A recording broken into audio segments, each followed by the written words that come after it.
Hello, आज last surplus पढ़ेंगे। कल हमने बहुत इंपॉर्टेंट वाला डेफिसिट पढ़ेंगे। कल बहुत इंपॉर्टेंट वाला फिस्कल डेफिसिट कंप्लीट कर लिया था। आज लास्ट डेफिसिट पढ़ेंगे तीसरे नंबर का, जिसका नाम है प्राइमरी डेफिसिट। क्या नाम है? ठीक है, आज मैं सीधा इससे शुरू कर रहा हूँ। फिस्कल डेफिसिट का एक थोड़ा ओवरव्यू, ये चैप्टर कंप्लीट करके देते हैं। आज इसको कंप्लीट करना है, ध्यान से सुनना। तीसरा डेफिसिट है फिस्कल डेफिसिट। अनफॉर्चुनेटली थोड़ा तो बताना ही पड़ेगा फिस्कल के बारे में, इधर काम आएगा। यहाँ देखो, मैंने आप लोगों को कल बताया बेटा कि फिस्कल डेफिसिट वो डेफिसिट होता है जिसमें सरकार अपने टोटल एक्सपेंडिचर को एक तराजू में लेती है, टोटल रिसिप्ट को दूसरे में लेती है, और फिर देखती है कितनी कमी आई, कितना शॉर्टेज आया। वो शॉर्टेज कहलाता है फिस्कल डेफिसिट। लेकिन जब आप यहाँ टोटल रिसिप्ट लेते हो तो उसमें बोरोइंग नहीं लेते हो, अपनी खुद की रिसिप्ट लेते हो। टोटल रिसिप्ट में रेवेन्यू रिसिप्ट भी लो, कैपिटल रिसिप्ट भी लो, लेकिन कैपिटल रिसिप्ट में बोरोइंग मत लो। क्या मत लो? और टोटल एक्सपेंडिचर में रेवेन्यू वाले भी लो, कैपिटल वाले भी लो। खर्चे तो सारे लो, टोटल एक्सपेंडिचर, रिसिप्ट भी सारी लो, टोटल रिसिप्ट, लेकिन टोटल रिसिप्ट में बोरोइंग मत लो बच्चों। क्या मत लो? तो यहाँ टोटल एक्सपेंडिचर आ गए, यहाँ टोटल रिसिप्ट आ गई। जैसे ही टोटल एक्सपेंडिचर में से टोटल रिसिप्ट जाएंगी, फिस्कल डेफिसिट आ जाएगा। क्या जाएगा? Fiscal deficit. और कोई अगर आपसे एक वर्ड में पूछे फिस्कल डेफिसिट का इंप्लीकेशन क्या है, रेवेन्यू डेफिसिट का इंप्लीकेशन क्या है? Dissaving. ठीक है, रेवेन्यू डेफिसिट ये बताता है सरकार नेगेटिव कंट्रीब्यूशन कर रही है, और फिस्कल डेफिसिट बता रहा है सरकार को बोरोइंग करनी। फिर मैंने बताया बोरोइंग कहाँ कहाँ से करेंगे, वर्ल्ड बैंक से लेंगे, IMF से लेंगे, कमर्शियल बैंक से, सेंट्रल बैंक से, जहाँ जहाँ से, पब्लिक से, जहाँ जहाँ से मांग सकते हैं मांगेंगे, और किसी भी करके फिस्कल डेफिसिट को बोरोइंग करके पूरा करेंगे। समझ गए?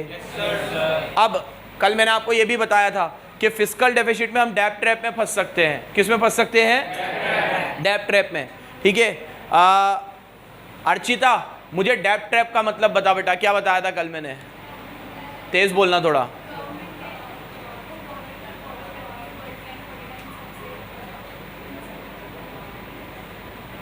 वाह, उन सब के चक्कर में डेब्ट ट्रैप हो जाता है। बहुत बढ़िया बेटा, बहुत सही सुनते हो तुम लोग। हाँ बोलो पुनीत।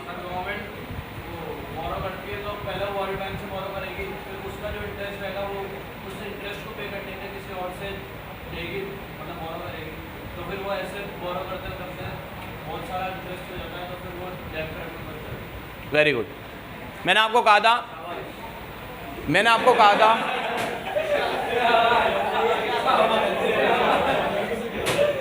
सबसे पहले हम लोगों का जितना भी फिस्कल डेफिसिट होता है वो हमें बोरो करना पड़ता है, वर्ल्ड बैंक से या किसी से भी।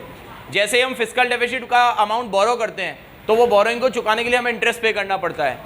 इंटरेस्ट हमारे पास है नहीं, क्योंकि हमारी सारी रिसिप्ट ऑलरेडी एग्जॉस्ट हो चुकी है। जब हम फिस्कल डेफिसिट लेते हैं तो हम यहाँ टोटल रिसिप्ट ले लेते हैं, टोटल रिसिप्ट में सारी रिसिप्ट आ गई। तो जब हमारी सारी रिसिप्ट ऑलरेडी एग्जॉस्ट हो गई तो हमारे पास कुछ बचा नहीं। तो अब हमारी सारी रिसिप्ट एग्जॉस्ट होने के बाद हम लोगों को इंटरेस्ट को चुकाने के लिए फिर बोरोइंग करनी पड़ती है।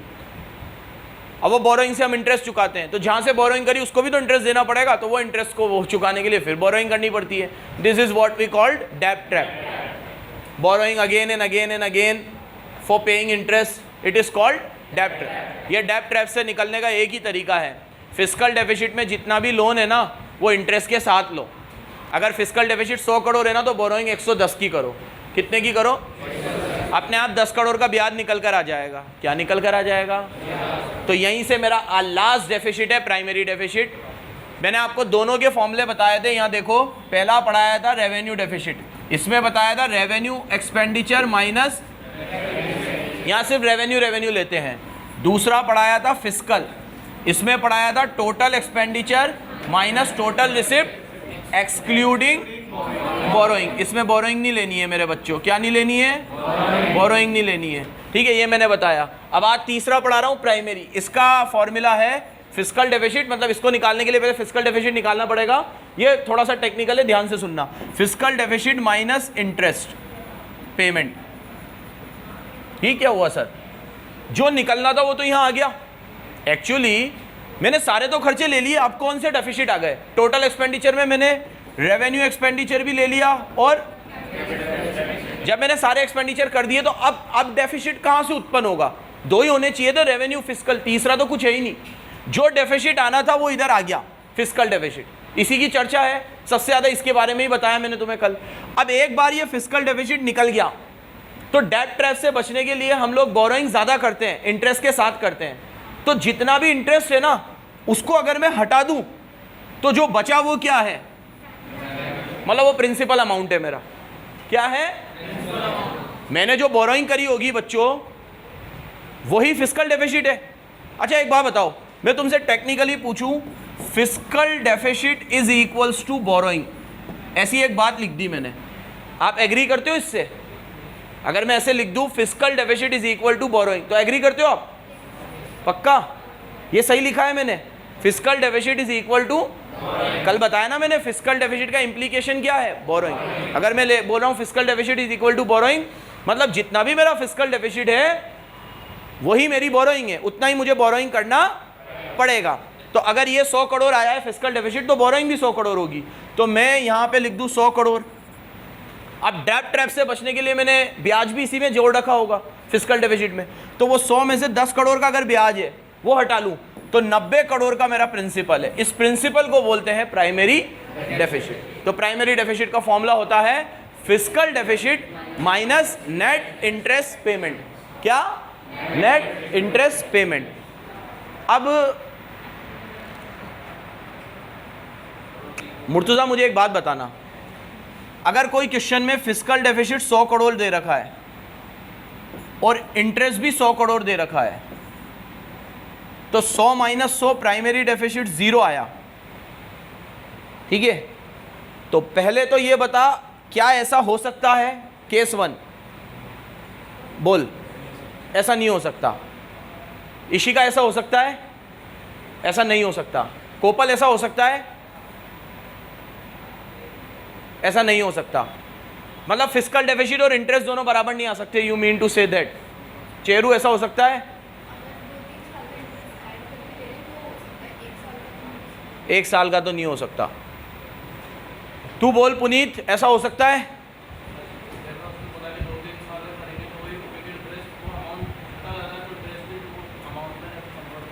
ठीक है। लक्ष्य?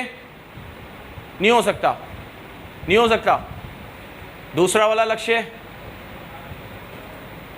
तू बोल बेटा। पलश? नहीं हो सकता। किताब में बोला ऐसा हो सकता है, मतलब बिल्कुल प्रैक्टिकली पॉसिबल नहीं है ये।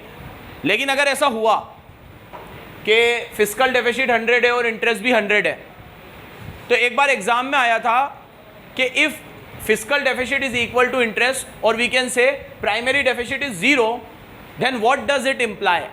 ये क्या दर्शाता है?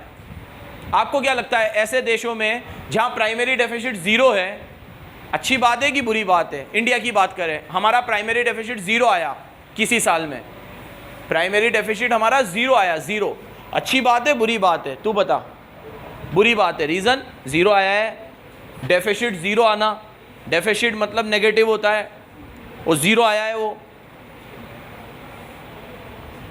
ऐसे फेंको मत बस अच्छा है बुरा है, तो रीज़न बताओ बराबर, क्यों अच्छा है क्यों बुरा है? बोलो मेरे लाल। बुरा है। रीज़न?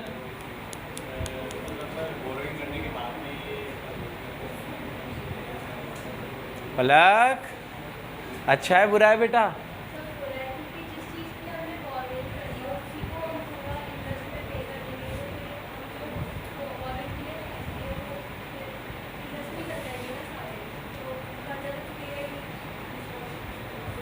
Very good. और कोई इलेबरेट करेगा इसको? काफ़ी हद तक तो इसने सही बोला, 80-90%। हाँ, फिस्कल डेफिसिट 0 होने का मतलब बहुत बुरा है। बुरा मतलब क्या है? 100 करोड़ का फिस्कल डेफिसिट और 100 के 100 इंटरेस्ट, मतलब आपका डेफिसिट इंटरेस्ट की वजह से हुआ है। तो इंटरेस्ट की वजह से डेफिसिट कैसे हो सकता है? पहली बात तो क्यों हो सकता है मैं तुम्हें बताऊं। हमने फिस्कल डेफिसिट निकालने के लिए टोटल एक्सपेंडिचर लिए थे और टोटल एक्सपेंडिचर में रेवेन्यू कैपिटल दोनों लिए थे, और रेवेन्यू खर्चों में इंटरेस्ट भी आता है। तो इधर बहुत सारा इंटरेस्ट होगा, 2-4 साल का, 5 साल का, चढ़ता रहा था, चढ़ता जा रहा था, बहुत सारा इंटरेस्ट था। समझ रहे हो मेरी बात? वो इंटरेस्ट इकट्ठा हुआ, वो इंटरेस्ट इकट्ठा हुआ, वो खर्चे हुए। अब इधर जो दूसरे खर्चे थे ना, उसके लिए तो हमारी रिसिप्ट इनफ थी, लेकिन इंटरेस्ट बहुत ज़्यादा हो रहा था। तो हमने देखा फिस्कल डेफिसिट में इंटरेस्ट कितना है, तो कोइंसिडेंटली जितना हमें चुकाना था ना 100 करोड़ वो ब्याज था, और फिस्कल डेफिसिट भी 100 करोड़ ही था। तो इसका क्या मतलब हुआ, हम सिर्फ ब्याज की ही भरपाई कर रहे हैं। इंडिया में ऐसा हुआ है जब हमारा डेफिसिट सिर्फ ब्याज की वजह से आता था, बाकी तो पिछले कुछ सालों में हमने टैक्सेस को इतना स्ट्रॉन्ग कर दिया कि हम डेफिसिट आने ही ना दे। लेकिन पुराने पाप इतने हैं, इतने कर्जे ले रखे हैं कि उनका ब्याज भर भर के परेशान हो रहे हैं। तो हमारा प्राइमरी डेफिसिट ज़ीरो तो नहीं है हालांकि, लेकिन अगर कभी ज़ीरो आ जाए तो ताज्जुब वाली बात नहीं है। कर्जे इतने हो रहे हैं हमारे कि हमारा जितना भी डेफिसिट आ रहा है साला, वो किस वजह से राइज हो रहा है, सिर्फ ब्याज की वजह से। मतलब अगर हम डेफिसिट में से ब्याज हटा देना तो प्राइमरी डेफिसिट तो ज़ीरो आ रहा है, कुछ है ही नहीं। इसका मतलब हम जितने भी खर्चे कर रहे हैं वो अपनी रिसिप्ट में से कर रहे हैं। बस हम लोग जितने भी खर्चे कर रहे हैं ना वो सिर्फ अपनी रिसिप्ट में से कर रहे हैं। Are receipts are more than enough. बस ब्याज का ऐसा खर्चा है जो इतना ज़्यादा हो रहा है कि हमारी रिसिप्ट वहाँ पे एग्जॉस्ट हो जाती है और हमें बोरोइंग करनी, और बोरोइंग करके हम सिर्फ ब्याज ही चुकाते हैं। समझे? तो अगर कभी प्राइमरी डेफिसिट ज़ीरो आ जाए पहली बात तो अच्छा नहीं है। इसका मतलब क्या है कि सरकार को अपना सारा शॉर्टफॉल किस वजह से आता है, इंटरेस्ट की वजह से, और उन्हें इंटरेस्ट ही चुकाना पड़ता है बस, बाकी तो कोई शॉर्टफॉल है ही नहीं। समझ रहे हो मेरी बात को? कई सारे ऐसे लोग होते हैं, जैसे अभी कोई बंदा कर्जे में है, 1.5-2 लाख रुपए कमाता है, वो 1.5-2 लाख रुपए कमाता है, फिर भी वो कर्जे में ही है। उससे किसी ने पूछा भाई इतना कमाता है 2 लाख रुपए महीने के, फिर भी कर्जे में है। उससे बोला मैं क्या करूं, 2 लाख रुपए में मैं अपना घर चलाता हूं, स्कूल की फ़ीस भरता हूं, ये करता हूं, वो करता हूं, और उसके बाद 1.5 लाख रुपए का ब्याज भी भरता हूं। ये क्यों? कि भाई साहब मैंने एक ज़माने में 50 लाख रुपए का लोन लिया था, अब मेरे पास, मैं 2 लाख रुपए कमाता हूं महीने के, लेकिन मेरे पास 50 लाख रुपए इकट्ठे नहीं है, तो मैं अभी 1.5 लाख रुपए ब्याज के उसे दे सकता हूं, लेकिन मेरे पास 50 लाख रुपए नहीं है चुकाने को, तो मैं ब्याज भर रहा हूं। उस आदमी की स्थिति से सोचो तुम, कितनी ज़्यादा बुरी हालत है उसकी। 2 लाख रुपए कमाकर भी कर्जे में है, किस वजह से? ब्याज की वजह। अब इस आदमी की जगह अपने देश को रख के देख लो, इतना इनकम टैक्स लेकर, इतना जीएसटी लेकर, अच्छी खासी रिसिप्ट जनरेट करके खर्चे भी करते हैं, लेकिन सब ब्याज हमारा पानी फेर देता है। इंटरेस्ट का बर्डन इतना ज़्यादा है कि हमारा प्राइमरी डेफिसिट, मैं फिर बोल रहा हूँ, ऐसा है नहीं अभी इंडिया में, शायद किसी भी देश में मुश्किल है कि प्राइमरी डेफिसिट बिल्कुल ज़ीरो आए, लेकिन ज़ीरो से मैं तुम्हें यह समझा रहा हूँ कि प्राइमरी डेफिसिट जितना कम आए ना उतना खराब है, अच्छा नहीं है। क्योंकि प्राइमरी डेफिसिट कम आने का मतलब यह है इंटरेस्ट का बर्डन ज़्यादा है। आज अगर मान लो मेरा फिस्कल डेफिसिट 100 है और मेरा इंटरेस्ट 90 है और प्राइमरी डेफिसिट सिर्फ 10 आया, तो खुशी वाली बात थोड़ी है। मेन डेफिसिट तो ये है 100, ठीक है। अब हमें 100 की भरपाई करनी थी, बोरोइंग करनी थी, उसमें 90 का तो ब्याज ही भर रहे हैं हम लोग, तो हमारा प्रिंसिपल डेफिसिट तो कितना है, प्राइमरी डेफिसिट 10 ही है। तो पहला ऐसा डेफिसिट पढ़ा रहा हूँ जो कम आए तो भी अच्छा नहीं है। रेवेन्यू डेफिसिट कम आए अच्छा, फिस्कल वाला भी कम आए अच्छा, प्राइमरी वाला कम आए तो अच्छा नहीं है, क्योंकि प्राइमरी वाला कम आ रहा है इसका मतलब इंटरेस्ट का बर्डन ज़्यादा है। हाँ, समझ गए? This is all about primary deficit. एक बार रीड करो, कल मैंने फिस्कल पूरा रीड करवाया था तुम्हें, पढ़ो। Primary deficit, primary deficit is defined as the fiscal deficit less interest payment. Fiscal deficit में से क्या हटा दो? इंटरेस्ट पेमेंट, तो क्या आ जाएगा? Primary deficit. It is the part of that fiscal deficit which indicate borrowing requirement of government other than interest. ये बताता है कि सरकार को इंटरेस्ट के अलावा और कहाँ कहाँ बोरोइंग करनी पड़ेगी। फिस्कल डेफिसिट टोटल बोरोइंग है 100 करोड़, उसमें अगर ब्याज का बर्डन 90 है तो वो 90 हटा लो, तो 10 करोड़ हमारा ब्याज के अलावा वाली बोरोइंग हुई। अच्छा एक बात बताओ, उल्टा करें इसको, अगर ब्याज 0 होता और फिस्कल डेफिसिट 100 होता, 100 में से 0 जाता 100 आता, वो प्राइमरी डेफिसिट 100 आया, अब अच्छा है बुरा है? अब अच्छा है। रीज़न, अब 100 करोड़ का डेफिसिट है लेकिन वो पूरा के पूरा दूसरे खर्चों पे है, ब्याज पे नहीं है। ब्याज एक ऐसी चीज़ है जिसके ऊपर आप 1 रुपया भी देते हो ना तो बेकार है, क्योंकि उससे आपकी एफिशिएंसी कभी नहीं बढ़ रही। जैसे एक एग्जांपल से समझाने की कोशिश करता हूँ आपको। आज अगर मैं आपकी फ़ीस बढ़ा दूँ और फीस बढ़ाने के बाद मैं ये बोलूँ कि मेरे आवर्स बढ़ जाएंगे, मैं ज़्यादा पढ़ाऊँगा, या मैं बोलूँ कि मैं यहाँ ये फर्नीचर की जगह सोफ़े लगवा दूँगा, या मैं ये बोलूँ कि यहाँ एसी लग जाएंगे, मैं कोई भी ऐसी चीज़ बोल के आपको फीस बढ़ाऊँ, आप शायद एग्री कर जाओ। लेकिन मैं आपको ये बोल के फ़ीस बढ़वाऊँ कि भाई फीस इसलिए बढ़ा रहा हूं क्योंकि मैंने 1 करोड़ का लोन ले रखा है और वो लोन के ऊपर 10 लाख रुपए तो ब्याज चल जाता है, तो तुम्हारी फीस आती है, मेरे पास तो कुछ बचता ही नहीं है, इसलिए मैं फीस बढ़ा रहा हूं क्योंकि मेरे को बहुत सारा ब्याज बढ़ना है मार्केट में। तो तुम मानोगे? कोई भी मानेगा? कुछ एफिशिएंसी बढ़ी आपकी? कुछ भी नहीं बढ़ी। तो अगर 100 करोड़ का डेफिसिट आ जाए भारत सरकार को तो भी कोई बात नहीं। क्यों? क्योंकि ये डेफिसिट खर्चे करने की वजह से आया है। तो खर्चे अच्छे होते हैं, सरकार रोड बना रही है, ब्रिज बना रही है, ठीक है, सब्सिडी दे रही है गरीबों को, फार्मर को सब्सिडी दे रही है, और बजट डेफिसिट आ रहा है, तो हमें कोई दिक्कत नहीं है, कोई बात नहीं, आने दो, लोन ही तो लेना पड़ेगा, ले लेंगे। लेकिन ब्याज भरने के लिए बजट डेफिसिट आ रहा है, पैसे पे पैसे लिए जा रहे हैं और ब्याज भरे जा रहे हैं, ब्याज भरे जा रहे हैं, इस वजह से डेफिसिट आ रहा है। तो उससे खराब कुछ नहीं हो सकता भाई। दूसरे किसी भी खर्चे की वजह से, एक बार सरकारी एम्प्लॉय को पेंशन देना भी ठीक है, चलो लोग हमारे देश के ही तो हैं, उन लोगों ने सेवा दी है तो उनको हम पेंशन भी दे रहे हैं, उस वजह से भी जा रहा है तो ठीक है। लेकिन ब्याज तो सबसे वेस्टफुल एक्टिविटी है, सबसे, एक चीज का कुछ फायदा उससे नहीं होता।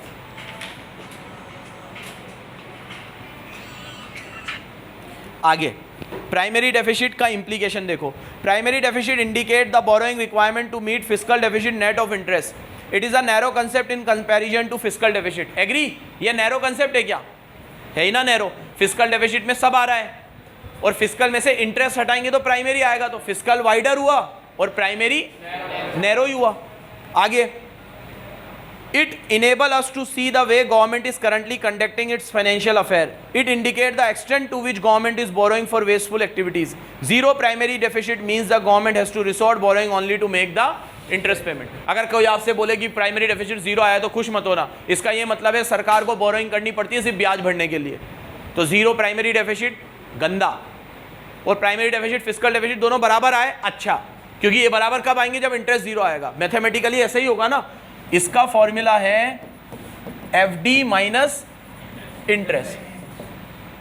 अब मैं कह रहा हूं ये और ये बराबर आए, तो इसका कोई और तरीका हो सकता है? यहां 100 और यहां भी 100, ये बराबर कब आएंगे? जब ये जीरो और इंटरेस्ट जीरो आए, इससे अच्छा क्या हो सकता है? तो इंटरेस्ट जीरो आए और ये दोनों बराबर आए तो अच्छी बात है, लेकिन ये जीरो आए और ये दोनों बराबर आए, इससे खराब कुछ नहीं हो सकता, बेकार।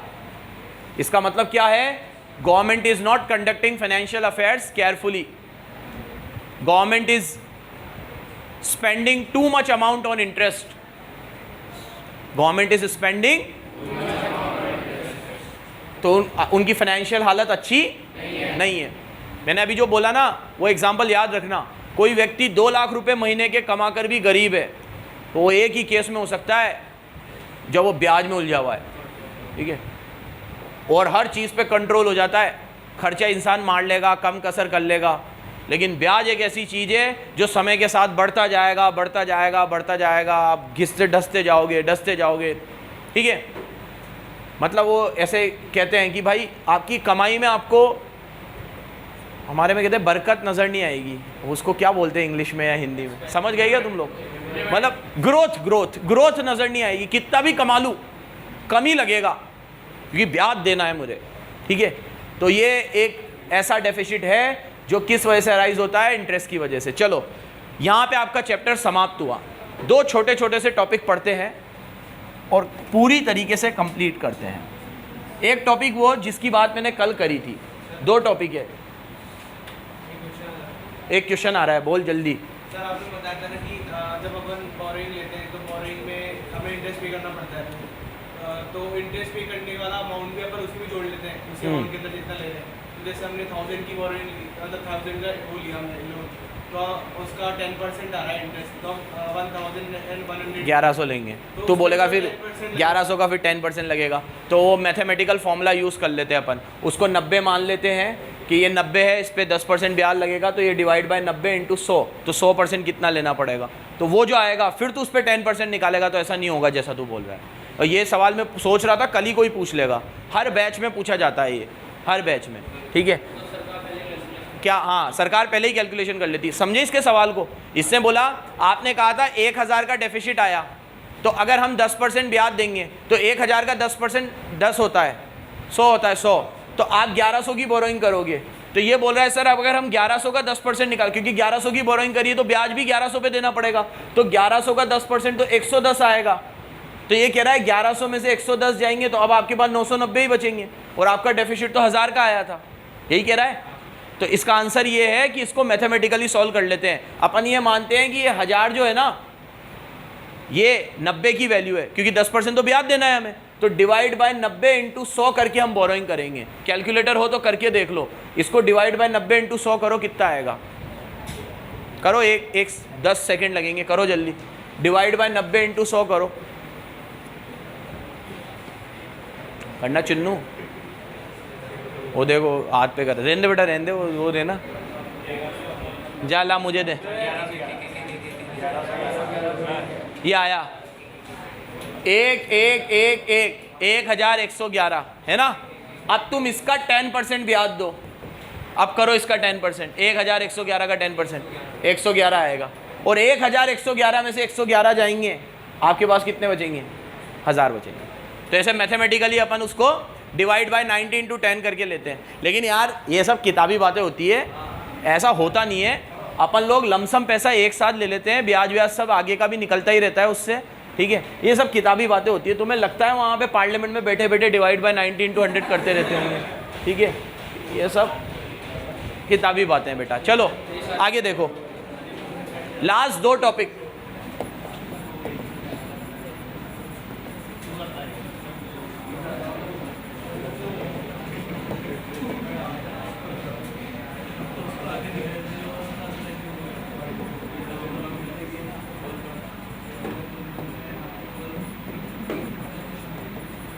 ये 2 टॉपिक है।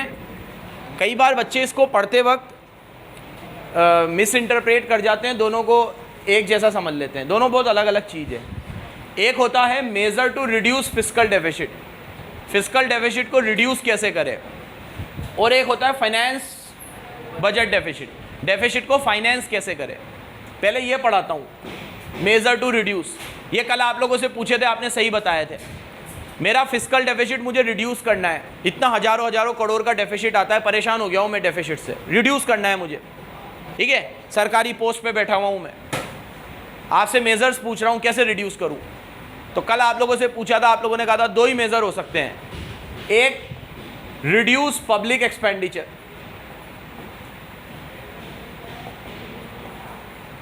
एक्सपेंडिचर्स को कम करो। सेकेंड, ये नहीं पढ़ाया अभी है ना, रिड्यूस पब्लिक एक्सपेंडिचर और इंक्रीज टैक्सेशन। 2 के अलावा तीसरा मेथड बता दो, मान जाऊं मैं तुम्हें।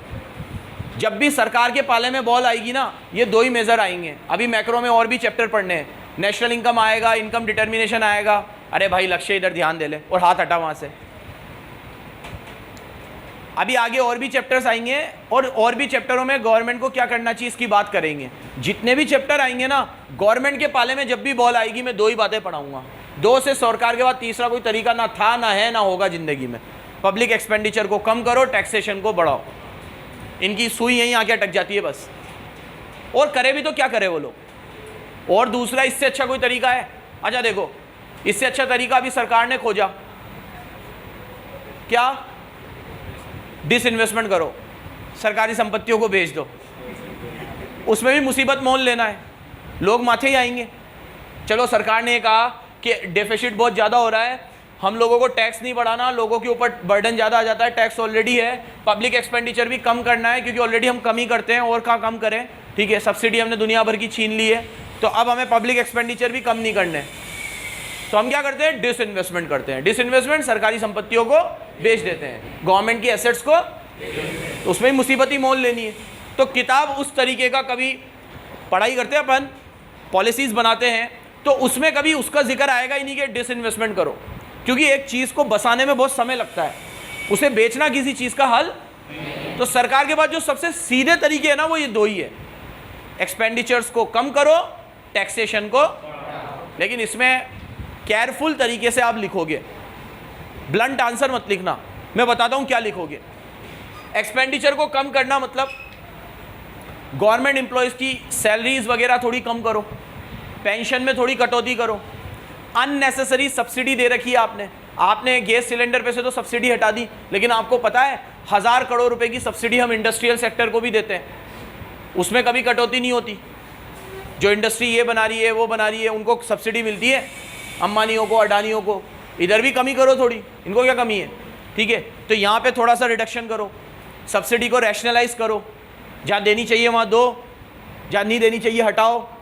हालांकि ये सब चीज़ें किताब में पढ़ते अपन को बहुत आसान लगता है, लेकिन मैं हर बार बोलता हूँ जो लोग वहाँ पे बैठे हुए हैं वो इनके ऊपर भी चर्चा करते होंगे, वो हमसे ज़्यादा समझदार है, ठीक है। नेताओं की बात नहीं कर रहा मैं, उनके पीछे जो एक बॉडी बैठी हुई है पूरी पढ़े लिखे लोगों की, उनकी बात कर रहा हूँ। वो सुझाव तो सारे ही देते होंगे, मानना ना मानना इनके ऊपर है कि वो कितने मानते होंगे और कितने नहीं मानते होंगे, लेकिन सुझाव तो सारे ही मिलते होंगे। तो फिस्कल डेफिसिट को कम करने का पहला तरीका, खर्चों को कम करो, टैक्स को बढ़ाओ। टैक्स को बढ़ाओ, इसमें भी मैं आपको बोलूँगा इनकम टैक्स को मत बढ़ाओ, इनकम टैक्स ऑलरेडी बढ़ा के बहुत ज़्यादा हो गया है। अब इनकम टैक्स के कलेक्शन को बढ़ाओ, रेट मत बढ़ाओ। हमने ऑलरेडी रेट बहुत बढ़ा दी है। जो बंदा ईमानदारी से टैक्स दे रहा है उसको पता है, सैलरीड एम्प्लॉयड से पूछो, वो देता है ईमानदारी से टैक्स, क्योंकि उसका पहले से टैक्स कट जाता है। देता तो क्या है पता है तुम्हें? सरकार TDS नाम की एक चीज़ लाई थी, जिसमें क्या होता है, मेरी इनकम के पहले से ही टैक्स कट जाता है। अभी जैसे मेरा दोस्त है, उसकी सैलरी 12 लाख रुपए, ठीक है, वो किसी ऑर्गेनाइजेशन में जॉब करता है, ठीक है। अब 12 लाख रुपए जो उसकी सैलरी है, उसके ऊपर 2 लाख रुपए पहले ही टैक्स कट जाता है, तो उसके हाथ में ही कितने आते हैं, 10 लाख। तो चोरी कहाँ से करेगा, पहले ही कट के आ रहा है, क्योंकि सरकार ने कंपनियों को कह रखा है आप जब भी सैलरी दो तो टैक्स काट के दो। तो सैलरी वाला बंदा कभी चोरी नहीं करेगा, करना तो चाहता है, कर नहीं सकता। तो अगर मैं कहूँ कि सरकार इनकम टैक्स सबसे ईमानदारी से कौन देता है, तो पहले नंबर पे आएंगे तुम्हारे सारे सेलिब्रिटीज़, फिर आएंगे तुम्हारे सारे स्पोर्ट पर्सन और सेलिब्रिटी दोनों, फिर आएंगे तुम्हारे कॉरपोरेट्स, कंपनी के लोग, और फिर आएंगे सैलरीड पर्सन। और सबसे बड़े चोर कौन होते हैं टैक्स देने में? बिजनेसमैन। बिल्कुल नहीं देते, बिल्कुल।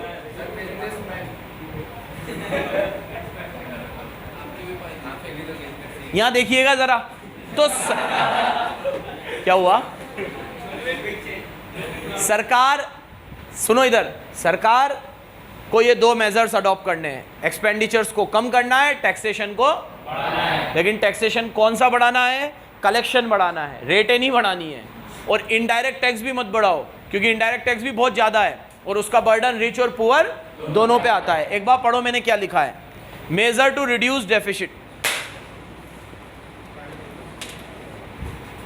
अ drastic reduction in expenditure on major subsidy, food, fertiliser, इन सब पे कम करो।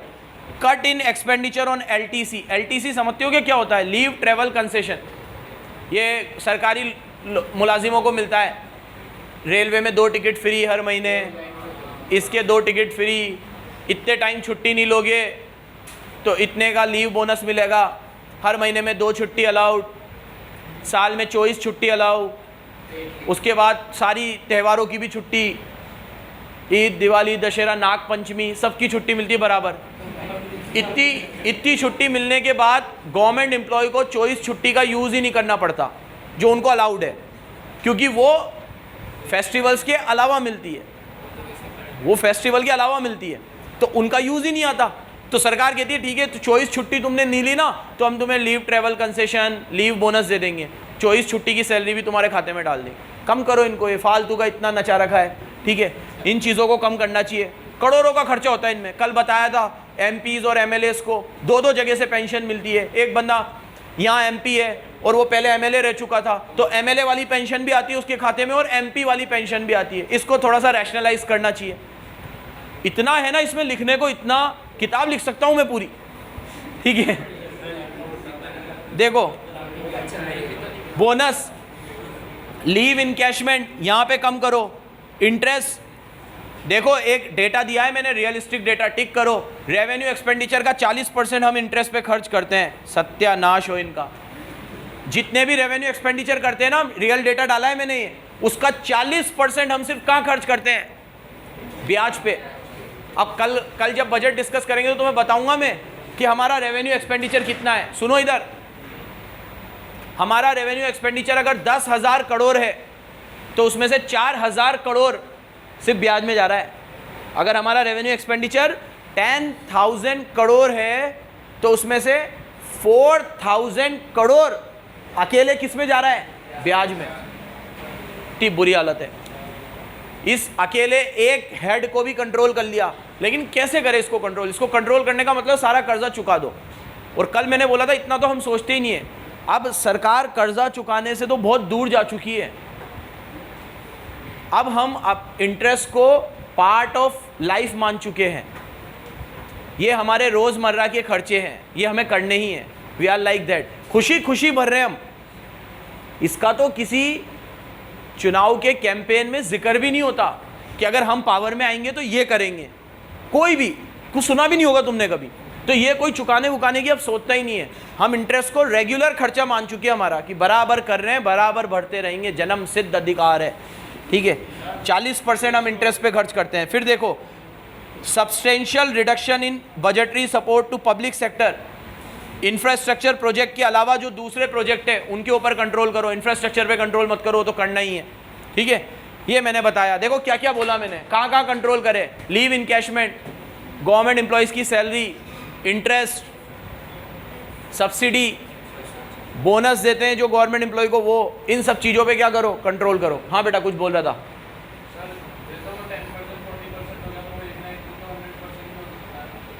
क्या बेटा?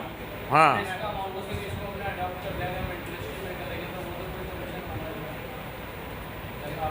क्या करें अब, मैं जब तक पॉलिटिक्स में नहीं जाऊंगा तब तक तो कुछ नहीं हो सकता। ठीक है, अब तुम लोग दुआ करो कि मैं जल्दी से यहाँ पे वार्ड पार्षद का चुनाव लड़ूं।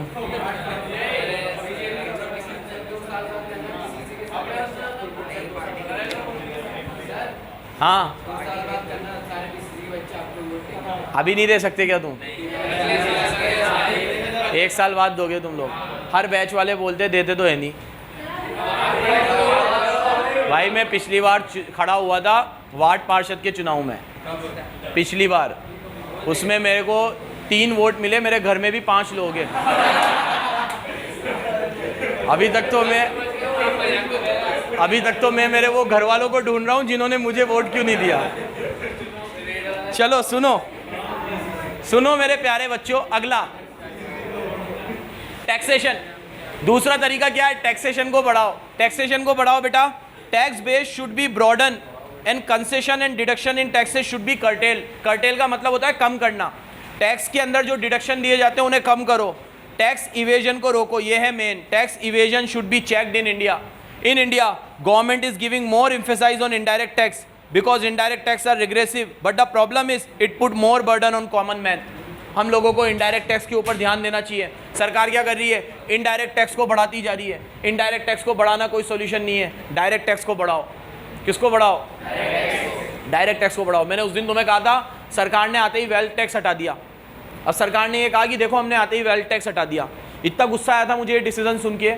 तुमने वेल्थ टैक्स हटाया। वेल्थ टैक्स किन पे लगता था? जिनकी 30 लाख से ऊपर की संपत्ति थी।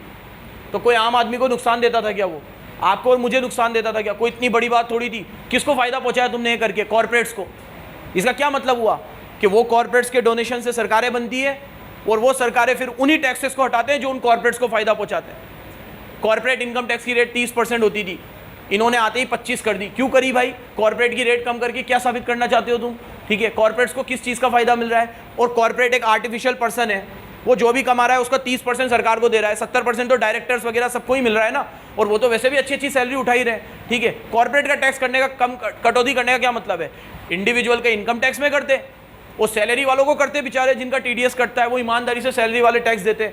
10 लाख कमाए, 7 लाख कमाए, 5 लाख कमाए, पहले ही उनका टैक्स कट के आता है। किनको कम किया? वेल्थ टैक्स कम किया। फिर क्या कम किया? Corporate tax. तो इन चीजों को कर्टेल नहीं करना, इनको तो और बढ़ा सकते हो तो बढ़ाओ। इनडायरेक्ट टैक्स को कम करो, जिसका बर्डन अल्टीमेटली किस पे आता है? Common man. ठीक है, तो ये सब चीजें आपको लिखनी है अगर हमें फिस्कल डेफिसिट को कंट्रोल करना है। तो 2 चीजें, एक्सपेंडिचर्स को कम करो, इनकम टैक्स को बढ़ाओ। इनडायरेक्ट टैक्स ऑलरेडी हम बहुत बढ़ा चुके हैं, समझ गए? लास्ट टॉपिक यहां देखो, जा चुका हूं मैं ऑलरेडी। देखो बोला मैंने यार, मैं खड़ा हुआ था तो और कैसे जाऊं? सही बोल रहा हूं भाई, मेरी दर्द कैसे बताऊं मैं तुम्हें? मैं अभी भी 2 जनों को ढूंढ रहा हूं। अभी यहाँ देखो, ये तो मैंने तुम्हें बताया कि किस तरीके से डेफिसिट को कम कर सकते हैं बच्चों। अब मैं तुम्हें बता रहा हूँ, डेफिसिट हो गया तो उसे फाइनेंस कैसे करें। हो तो गया डेफिसिट, क्या करें अब? कम करने की कोशिश करी, हो गया जितना कम हो सकता था, फिर भी डेफिसिट तो होगा, हर साल ही होगा, इंडिया में तो होगा। तो अब उसे फाइनेंस कैसे करें? इसे फाइनेंस करने के दो तरीके हैं, बोर्ड पे देखना। पहला तरीका है मोनेटाइजेशन। क्या है? आपने डीमोनेटाइजेशन सुना होगा, मैंने यहाँ मोनेटाइजेशन गलत नहीं लिखा है, सही लिखा है, ठीक है, मोनेटाइजेशन। और सेकंड तरीका है बोरोइंग। तो सेकंड तो मैं बहुत बार बता चुका आपको कि डेफिसिट को फाइनेंस करना है तो क्या करना पड़ेगा, तो मैं बता चुका। कहां से बोरोइंग? वर्ल्ड बैंक से, सेंट्रल बैंक से, IMF से। कल भी बात करी कि अगर डेफिसिट को फाइनेंस करना है तो किससे करना है? अब ये बोरोइंग तो मैं बहुत बार बता चुका, बोरोइंग से भी एक अच्छा तरीका है, लेकिन गवर्नमेंट कभी ये वाला तरीका यूज नहीं करती, क्योंकि अच्छा तरीका कभी भी बुरा बन सकता है। मोनेटाइजेशन, इसका मतलब होता है सरकार RBI के पास जाएगी और RBI से बोलेगी कि जितने का डेफिसिट है ना उतने के नोट छाप दो और नोट छाप के हमें दे दो। RBI बोलेगी नोट क्यों? बोला 1000 करोड़ का डेफिसिट है, रोड वोड बनाए, ये करा वो करा, डेफिसिट तो हो ही जाता है, तुम भी समझते हो, तो जल्दी से 1000 करोड़ के नोट छाप के दे दो। RBI 1000 करोड़ के नोट छाप के आपको दे देगी और सरकार ये कहती है अभी 1000 करोड़ हम आपको एक पर्टिकुलर टाइम पीरियड के बाद चुका देंगे, जैसे जैसे हमारे पास टैक्स से पैसा आएगा। तो उससे क्या होगा कि तुम हमें नोट छाप के दोगे ना, तो उसका ब्याज का बर्डन कम हो जाएगा हमारा, क्योंकि ये 1000 करोड़ अगर वर्ल्ड बैंक से या किसी और से लेने जाएंगे तो ब्याज देना पड़ेगा। तुम ब्याज नहीं लोगे, तुम तो नोट छाप के दे दो हमें। RBI नोट छाप के दे देती है। ये प्रोसेस इतना आसान नहीं है, लेकिन RBI नोट छापने से पहले सिक्योरिटी लेती है और RBI ये ध्यान रखती है, मैंने आपको मनी में एक बार पढ़ाया था कि नोट छापना कोई अच्छी बात नहीं है। जिम्बाब्वे का एग्जाम्पल भी दिया था, जितना ज़्यादा नोट छापोगे उतने ज़्यादा इकोनॉमी में मनी सप्लाई बढ़ेगा और मनी सप्लाई बढ़ने से लोगों की डिमांडें बढ़ेगी, लोगों की डिमांड बढ़ेगी, लोग की इकोनॉमी में प्राइस लगातार बढ़ेगा। नोट छापना किसी चीज़ का सोल्यूशन नहीं है। तो RBI ये बोलती है मैं तुम्हें 1000 करोड़ दे तो दूंगा नोट छाप के, लेकिन मेक श्योर कि मेरे को 3 महीने, 4 महीने, 5 महीने, 6 महीने, 1 साल, 2 साल बाद ये नोट वापस देना हमें 1000 करोड़। तो हमें लगेगा कि मनी सप्लाई बढ़ी नहीं, क्योंकि हमने तुम्हें 1000 करोड़ दिए, वो इकोनॉमी में गए, आपने वो टैक्स वैक्स लगाए होंगे, तो वो 1000 करोड़ वापस आपके पास आए, वो आपने हमें दे दिए, हो गया पूरा। ऐसा हो रहा है तो बहुत बढ़िया है, लेकिन ऐसा नहीं हुआ और अगर वो 1000 करोड़ हमारे पास वापस नहीं आए तो बहुत दिक्कत वाली बात है। अब सरकार क्या करती है, प्रॉमिस तो कर देती है और बाद में देती नहीं है। तो RBI भी क्या करेगी, RBI खुद गवर्नमेंट को थोड़ी जेल में डालेगी, ठीक है। वो क्या करती है, कुछ भी नहीं करती, बस बोलती है, रिमाइंडर्स देती है। जब तक चुकाने का समय आता है, सरकारें चेंज हो जाती है हमारे देश में, नई आती है, नई वाली बोलती है हमने थोड़ी लिया था, जिन्होंने लिया था उससे मांगो। तो डीमोनेटाइजेशन का उल्टा होता है मोनेटाइजेशन। डीमोनेटाइजेशन नोट बंदी, मोनेटाइजेशन नोट छपनी, क्या बोलेंगे इसे हिंदी में, नोट छापना। क्या? इसको इंक्रीज इन मनी सप्लाई भी बोल सकते हैं। क्या बोल सकते हैं? खत्म। इधर देखो, कोई आपसे पूछे डेफिसिट को फाइनेंस कैसे करना है, आप बोलोगे दो तरीके से, एक तो नोट छाप के, एक बोरोइंग। और कोई आपको बोले डेफिसिट को रिड्यूस कैसे करना है, कंट्रोल कैसे करना है, तो पब्लिक एक्सपेंडिचर्स को कम करके टैक्सेशन को बढ़ा। पब्लिक एक्सपेंडिचर को, टैक्सेशन को, दोनों में फर्क समझ आया? इसका मतलब है इसको रिड्यूस करना, और इसका मतलब है हो गया ना डेफिसिट, अब उसे हो गया डेफिसिट, तो अब पैसे कहां से लाए? तो दो तरीके हैं, मनी सप्लाई को बढ़ाना, बोरोइंग को करना। पढ़ो तो एक बार, सेंट्रल बैंक में finance the deficit bye printing money, underline करो, इक्वल टू डेफिसिट। कौन छापता है नोट? RBI। कितने नोट छापेगा? जितने के डेफिसिट है। देखो, whenever deficit arises, central government borrow money from central bank by giving treasury bill। treasury bill एक सिक्योरिटी होती है जो गवर्नमेंट को देना पड़ता है, किसको? सेंट्रल बैंक को। Now fiscal deficit can finance by borrowing from RBI by central government against its own security or treasury bill। RBI issue new currency against security which leads to expansion in money supply and it is called monetization of fiscal deficit in new terminology and deficit financing in old terminology। पहले इसे कहा जाता था deficit financing और आज नई भाषा में इसे कहा जाता है मोनेटाइजेशन। क्या कहा जाता है? वापस देख लो, 1000 करोड़ का डेफिसिट आया, मैं हूँ गवर्नमेंट, मैं जाऊँगा आरबीआई के पास, आरबीआई से बोलूँगा 1000 करोड़ का डेफिसिट है, प्लीज़ नोट छाप के दे दो। आरबीआई बोलेगी कोई सिक्योरिटी दो, तो मैं ट्रेजरी बिल दूंगा। ट्रेजरी बिल एक सिक्योरिटी का नाम है, कागज़ का टुकड़ा है, जैसे शेयर एक कागज़ का टुकड़ा है ना, ऐसे ट्रेजरी बिल भी एक कागज़ का, मैं वो कागज़ के टुकड़े पे लिख के दूंगा, मैं ये 1000 करोड़ 3 महीने बाद तुम्हें चुका दूंगा, ये ट्रेजरी बिल मैंने दे दी है, सिक्योरिटी रख दी। और आरबीआई फटाफट फटाफट फटाफट नोट सारे छाप के दे देगा, और वो जैसे ही नोट मेरे पास आएंगे मैं अपने डेफिसिट को फाइनेंस कर दूंगा, जिसको पैसे देने होंगे उसको दे दूंगा, कर्जा उतार दूंगा अपना। इसे बोलते हैं मोनेटाइजेशन। क्या बोलते हैं? और दूसरा तरीका तो बोरोइंग है। दूसरा तरीका क्या है? अगला दे रखा है borrowing. The second method to finance is to borrow money from public through market loan. और तीसरा तरीका है बोरोइंग फ्रॉम, ये भी बोरोइंग ही है, बोरोइंग फ्रॉम एक्सटर्नल सोर्स, मतलब वर्ल्ड बैंक और आईएमएफ। चैप्टर समाप्त हुआ। मोनेटाइजेशन यूज हुआ है क्या कभी? हाँ, एक सवाल पूछा है, क्या मोनेटाइजेशन यूज हुआ है? अभी थोड़े समय पहले यूज हुआ, थोड़े समय। अभी आरबीआई के गवर्नर है शक्तिकांत दास, उससे पहले थे उर्जित पटेल। तो ऐसा कहा गया था कि उर्जित पटेल जी को सरकार ने कहा था कि हमें कुछ करेंसी छाप के दो, उन्होंने मना कर दिया था। उसके बाद वो रिज़ाइन कर गए। अब ये आज तक समझ नहीं आया क्यों रिज़ाइन किया, क्या हुआ क्या नहीं। फिर उसके बाद शक्तिकांत दास आरबीआई गवर्नर बने, फिर उनको भी सरकार ने यही कहा, लेकिन फिर उन्होंने तो उतनी करेंसी छाप के दे दी, ठीक है। हाँ, फिर उन्होंने वो करेंसी छाप के दी और सरकार ने अपने डेफिसिट को फाइनेंस किया। तो ये पूछ रहा है कि ऐसा कभी होता है क्या? तो मैं कह रहा हूँ ऐसा बहुत बार होता है, जब आरबीआई के ऊपर प्रेशर डाला जाता है कि आप नोट छाप के दो, और आरबीआई नोट छाप के दे देती है। ठीक है मेरे प्यारे बच्चों, ये समाप्त हुआ तुम्हारा एक interesting chapter government budget. I hope आपको लर्न भी हो गया होगा। अपन इसका नज़दीक में टेस्ट रख लेते हैं अब।